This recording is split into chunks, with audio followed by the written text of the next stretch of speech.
മന്ത്രിമാരുടെ ഉറപ്പിൽ വിശ്വാസമില്ലെന്ന് പൂക്കോട് വെറ്ററിനറി സർവകലാശാലയിൽ മരിച്ച സിദ്ധാർത്ഥന്റെ പിതാവ്. കർശന നടപടി ഉണ്ടാകും എന്ന് പറയുന്നവർ തന്നെയാണ് കുറ്റക്കാരെ സംരക്ഷിക്കുന്നത് എന്ന് ജയപ്രകാശ്. SFI നേതാക്കളെ സംരക്ഷിക്കുന്നത് നേതാക്കൾ. കേസിൽ ഡീനിനെയും വാർഡനെയും പ്രതി ചേർക്കണം. കുറ്റക്കാർക്കെതിരെ കർശന നടപടി ഉണ്ടാകും എന്ന് ഗവർണർ ഉറപ്പു നൽകിയെന്നും ജയപ്രകാശ് പറഞ്ഞു. SFI നേതാക്കളെ സംരക്ഷിക്കുന്നത് അവർ തന്നെയാണ്.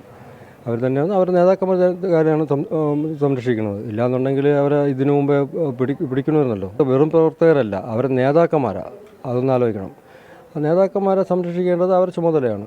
അവരെ സംരക്ഷിക്കുക തന്നെ ചെയ്യും. അവർ ഡീനിനെ പ്രതി ചേർത്തേ പറ്റുള്ളൂ. ഡീനും അവിടുത്തെ വാർഡനും കൂടെ 3 ദിവസം വരെ കൊടിയ പീഡനം നടത്തിക്കൊണ്ടിരിക്കുമ്പോൾ പബ്ലിക്കായിട്ടും കൊണ്ട് നടത്തി. പബ്ലിക് എന്ന് പറയുമ്പോൾ ഹോസ്റ്റലിൻ്റെ പുറത്ത് കൊണ്ട് നടത്തുമ്പോൾ ഡീൻ അറിയില്ല എന്ന് പറയുന്നത് അത് നമുക്ക് വിശ്വസിക്കാൻ പറ്റില്ല. മുഖ്യമന്ത്രി സ്ക്വാഡ് രൂപീകരിച്ചെന്ന് പറയുന്നു. ഉന്നത വിദ്യാഭ്യാസ മന്ത്രി വന്നിരുന്നു. മേഡം പറഞ്ഞത് ഇങ്ങനെ എല്ലാം അന്വേഷിച്ച് കൊണ്ടുവരാം എന്നവർ പറയുന്നു.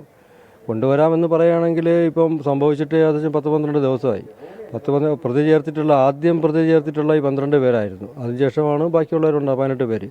ആ 12 പേരിൽ ഇപ്പോഴും പ്രധാനപ്പെട്ട എല്ലാവരും ഒളിവിൽ കിടക്കുക. അത് വെറും പ്രവർത്തകരല്ല, വെറും SFI പ്രവർത്തകരല്ല, SFI ഭാരവാഹികളും കൂടെ. അപ്പോൾ അവരവിടെ പോയി എന്ന് അവർക്ക് നല്ലവണ്ണം അറിയാം. ഇപ്പോഴും അവർ ആ 9 പേരെ കിട്ടിയിട്ടുണ്ടെന്ന് പറഞ്ഞാൽ 9 പേരെ മൊഴി എന്തായിരുന്നു, അല്ലെങ്കിൽ ഏതൊക്കെ വകുപ്പുകൾ ചേർത്തിട്ടുണ്ട്, അതൊന്നും ഇപ്പോൾ എനിക്ക് വിവരം കിട്ടിയിട്ടില്ല. അത് കിട്ടിക്കഴിഞ്ഞാൽ എനിക്ക് തൃപ്തിയല്ല എന്ന് തോന്നുകയാണെങ്കിൽ ഞാൻ അത് അടുത്ത സ്റ്റേജിലോട്ട് പോകും. ഒരാഴ്ചക്കകത്ത് ഞാൻ എൻ്റെ മകനെയും, ഇനിയൊരു മകനെയും വൈഫിനെയും കൊണ്ട് ചെന്നിട്ട് അവരെ വീട്ടിൽ പഠിക്കലെങ്കിൽ ഞാനും കിടക്കും. അതിൽ ഒരു രാഷ്ട്രീയക്കാരോ മറ്റേ ഞാൻ പിന്തുണയ്ക്ക് പോകില്ല. അവർ വേണമെങ്കിൽ പിന്തുണയ്ക്കട്ടെ, ഏത് രാഷ്ട്രീയ മീഡിയയിൽ ഞാൻ റിക്വസ്റ്റ് ചെയ്യില്ല. ഇതുവരേക്കുള്ള അന്വേഷണത്തിൽ പൂർണ്ണമായിട്ടും ഞാൻ തൃപ്തനല്ല. പക്ഷേ ഞാൻ ഇപ്പോഴും വിശ്വസിക്കുന്നു, ആ പോലീസ് ഉദ്യോഗസ്ഥനെ ഞാൻ വിശ്വസിക്കുന്നു. എനിക്കിപ്പോഴും വിശ്വാസമുണ്ട്. ഇതുവരെയ്ക്കും ഞാൻ തൃപ്തനല്ല, അത് ഞാൻ പറയാം, അവർ കിട്ടാത്തതുകൊണ്ട്.